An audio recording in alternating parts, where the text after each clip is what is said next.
Hello, everybody. We're on a rapid fire session this evening. It's been a bit of a hectic day, and we've now got one down with strep. So let's hope that it stays with one and does not go to all three of them. Because of that, I'm a little bit behind, actually recording this pretty late on Wednesday, hoping that it will process and be ready and be up in time, which also means that I'm going to try and move quickly. The downside to saying that is we're actually touching one of the harder verses in Matthew's gospel, specifically because of the topics that it tends to deal with. Anytime divorce comes up as a point of conversation, you tend to get the chance to hit some pretty raw feelings and some pretty emotional baggage as far as church history goes. And I probably don't have to delve into some of that right now for you to know what I'm talking about. And yet, that's exactly where we find ourselves tonight.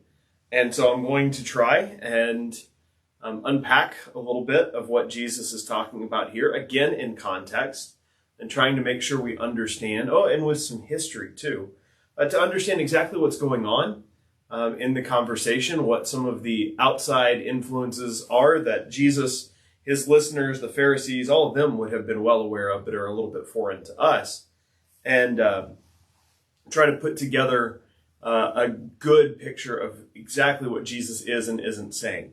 And then talk a little bit about how and what we have done historically is maybe not a good treatment of this passage. So, we're in Matthew chapter 19. Again, if you've not taken the time to sit down and read through Matthew's gospel, I strongly encourage you to do so beginning to end. It provides some context. The context for tonight's passage is that we've just had a conversation about forgiveness. And if you remember what was on the board last week, it was about relationship and forgiveness and how that functions in community. And spilling out of a conversation about forgiveness and relationships and navigating kind of those communal landmines comes a conversation about familial relationships. And I think we're supposed to take the conversation that we've been having and certainly keep it in mind as we talk about the things that we're going to talk about in this passage. Chapter 19 begins this way. When Jesus had finished saying these things, which is kind of a point right back to where we've been, so hold that in mind, he left Galilee and went down to the region of Judea east of the Jordan River. Large crowds followed him there, and he healed their sick.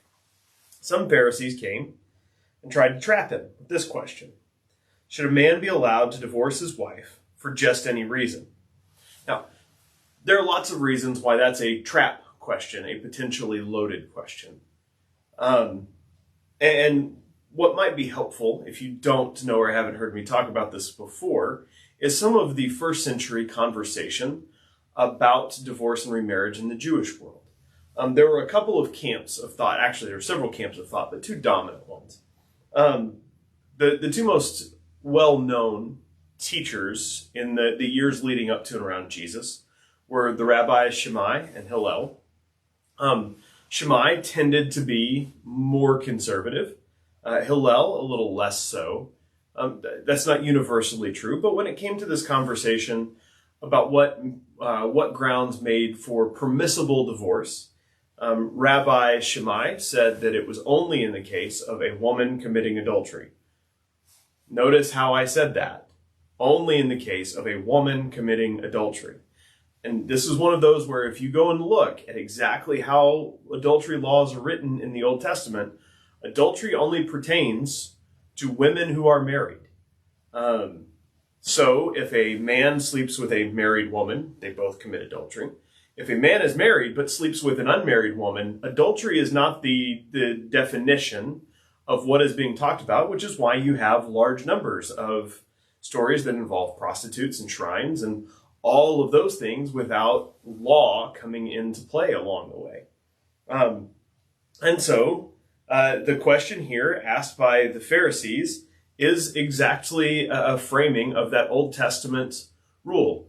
What reasoning allows a man to divorce his wife? One of the things that's interesting here is that obviously that leaves no room for a woman to divorce her husband. And in fact, in the first century Jewish world, women would not have had the right to divorce their husband. There is one notable exception. She's not necessarily Jewish, not fully. And because she operated in the Roman hierarchy, she got around some of the Jewish laws and customs. But it's Herod's wife, Herodias, who ends up being the marriage source of the argument that gets John the Baptist beheaded, which is probably a good story to keep tucked in the back of the head for this passage in general also, who divorced her husband through the Roman custom in order to be able to marry Herod. So you've got these conversations amongst the Pharisees and amongst rabbis, what those permissible grounds are, all going on at the time of Jesus. Especially as they watch a Roman world, which is certainly more permissible, and gives women freedom to do things that the Jewish world certainly does not. Rabbi Shammai says it's only in the case of adultery, like I mentioned a second ago. Hillel says that if she displeases him in any way. And then a part of why that conversation comes up is because of how the law is written. Because the law of Moses does not use the word adultery. It uses the word indecent, a word that the Hebrew is not particularly direct. It has a lot of vagueness to it. So you also get another rabbi named Akiba who suggests that a man can divorce his woman even if he finds another woman he likes better, which would have then made his original wife displeasing to him in some way. Because there's this ambiguity in the Old Testament law, there are all of these conversations that take place in Jewish history, and especially around the time of Jesus, about what is and isn't okay. There's another thing that's going to come up here in a minute that I want to go ahead and have you looking for now, because I think we have this idea that a high rate of divorce is somehow a completely modern thing, and in the ancient world that simply wasn't the case, that they didn't get divorced at a very high rate. And that's simply not true. As long as there have been people and there have been relationships, there have been challenges to those relationships. And it's going to show up in how the disciples react to Jesus' teaching here in a minute. So the Pharisees come with this trap question that pretty much no matter how Jesus answers it, he's going to make somebody mad. And it's already a question that's gotten John the Baptist killed. So maybe, just maybe, it can get Jesus also. So Jesus responds, verse 4, haven't you read the scriptures? They record that from the beginning God made them male and female. And he said, this explains why a man leaves his father and his mother and is joined to his wife, and the two are united into the one. Since they are no longer two but one, let no one split apart what God has joined together. So the Pharisees have a follow-up. Then why did Moses say in the law that a man could give his wife a written notice of divorce and send her away? And this is where things get difficult. Because Jesus responds and sets up all of these verses, things that I have on the wall. Moses permitted divorce only as a concession to your hard hearts, but it was not what God had originally intended. And I tell you this, whoever divorces his wife and marries someone else commits adultery unless his wife has been unfaithful. So here, Jesus weighs in, but also places the burden of adultery on the man, which is not something that any of the rabbinic schools would have done at the time, nor does the law. And that's certainly something that's going to catch his hearers off guard. But the other thing is that Jesus, in a very indirect way, pits Moses against God, which is certainly not something that would have been smiled upon in the first century world. And if that's what Jesus is really doing, then I think we have a number of challenges. I don't think that's what Jesus is really doing. Instead, what we have is this gap that exists, that this conversation highlights. And the gap is the difference between what was intended in the garden and the reality of human life, which takes us directly back to the end of chapter 18 in this conversation about what should be forgiven and to what extent and how often and what the limits of those things are.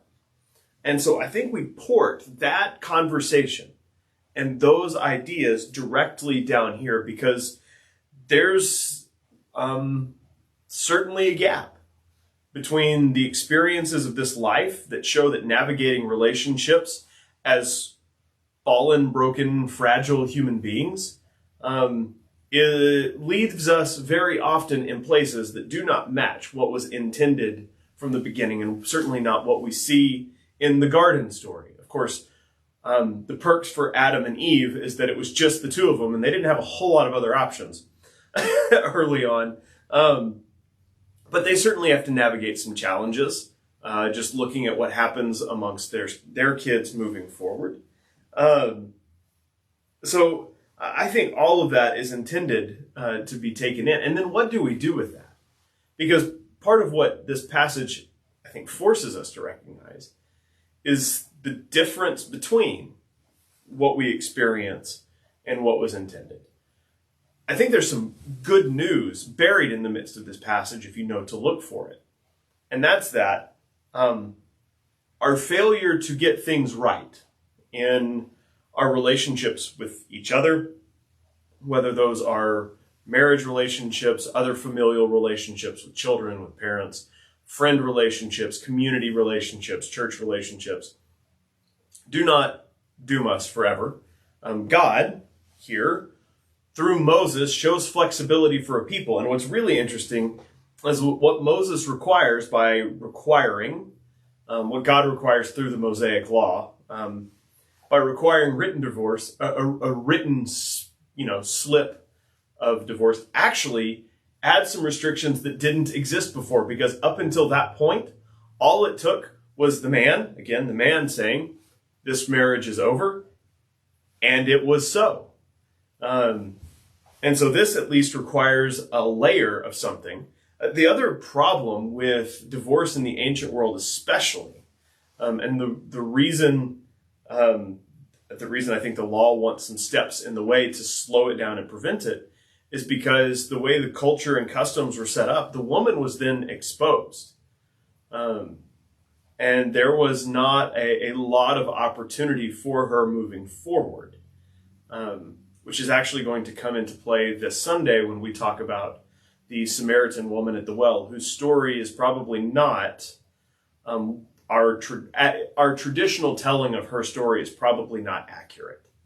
And we'll dive into that a little bit on Sunday. So we have a whole lot of tension that is loaded into this text and into this conversation. And it starts with the recognition that this question was asked for a specific reason. And so Jesus is then taking an opportunity to use their questions and their purposes to force a harder conversation about what it means to know and follow God's will and what it means when we get it wrong.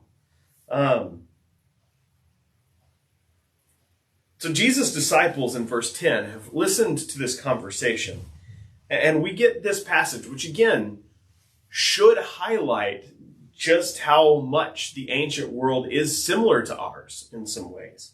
Because Jesus makes this very strict statement about divorce and remarriage and what life looks like in these relationships, and the disciples respond, if that's the case, then it's better not to marry.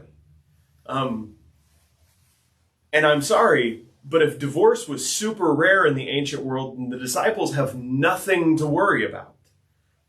But their reaction should tip us off to the fact that it was not all that uncommon. And so they go, ooh, well then celibacy looks pretty good because navigating relationships is hard. This is one of those moments where I think the disciples hit the nail on the head. And then Jesus steps into that conversation, which is a good one because we know Peter married, Jesus not. Paul is somebody who's not married in the early church, does ministry work in the community. Philip, another Jewish person who does a lot of work in the early church, is married, has a number of kids.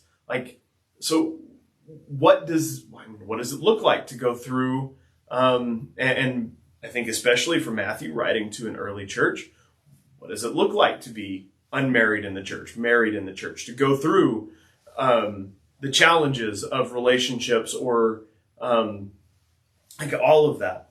So Jesus responds to the disciples' statement in verse 11.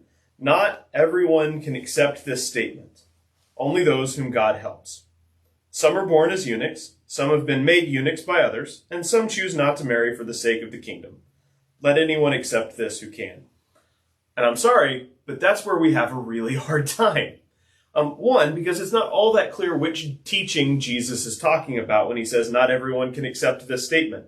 He could be talking about what the disciples responded to before. He could be talking about what comes after. Matthew may be wording this in a way so that we're meant to take both into account as we try to understand what Jesus is saying here.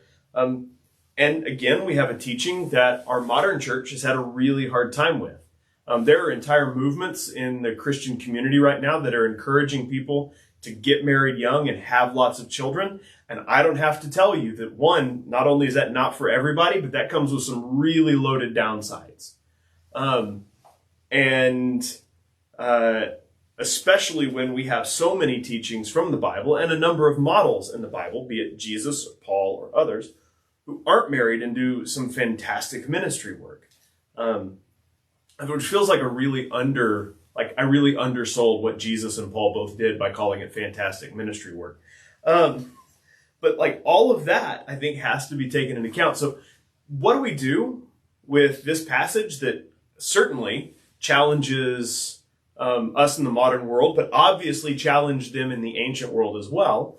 How do we take it into account with Jesus' broader teaching on topics? How do we frame it up, knowing that this was a trick question from the Pharisees and that Jesus is pushing back against some of them at the time?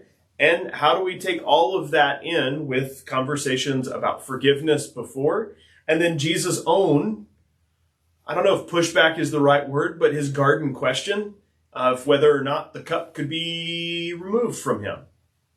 Jesus' dedication to the will of God certainly costs him, but it doesn't come without some wish for it to change. And maybe this is one of those moments where we are simply reminded of the goodness and faithfulness and perfection of the Messiah as compared to ourselves. But I'm kind of left at the end of this with the realization that ultimately in here there's a teaching that says whether you are married or single, whether you want to become married, remain single, like all of those questions, whether you are divorced or want to pursue divorce. Life is messy. And there is no singular path that is easy.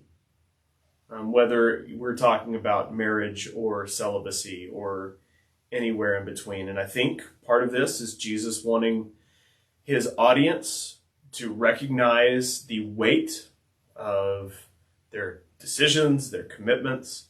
That's not to say, obviously, Jesus leaves room here for divorce to be a reality. I think we can have much larger conversations about what infidelity looks like if we're talking about just sexual infidelity, or if we're talking about abuse and neglect, which I certainly think fall in, especially as we look back to a Mosaic passage that is kind of indirect and vague. But all of that should force us to think about what love and forgiveness look like in our relationships, and whether or not it is given and received in a way that builds those relationships up, or whether it's withheld in a way that destroys those relationships. And there's a lot that we could do here. And again, I'm trying to make sure that I don't get lost in the weeds, because I think this is a passage that we can really do so on. And I think maybe the best way to discuss passages like this on the modern end of things is to highlight the ways in which we've weaponized some while neglecting others. So the churches that I grew up in had a whole lot to say about marriage, divorce, remarriage, and they had jack to say about gluttony, all while the ever-expanding waistlines of our congregants might have suggested that we had something to talk about. And I say that with a personal realization that I fall into that category in some way or another.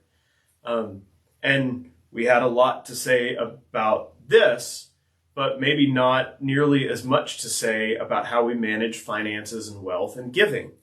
And we had a lot to say about this, while maybe we didn't have as much to say about some of the anger and selfishness that existed in our churches and in our church leaders, because it was a whole lot easier to point to a few people than it was to be self-reflective. And maybe that's the final question that this passage should provoke in us, is that why are we worried about the things that we're worried about in the first place? The Pharisees, part of this ongoing conversation, only asked Jesus this question in a way to trap him. They don't actually care about his answer. And I think at that point, Jesus' answer to them does not matter. They've already revealed their hearts. And maybe there's something in this teaching about the questions we ask or don't ask that's worth considering as well. But all in all, I think I'm going to go ahead and call it there. I have a prescription to go pick up. Phone vibrated a second ago.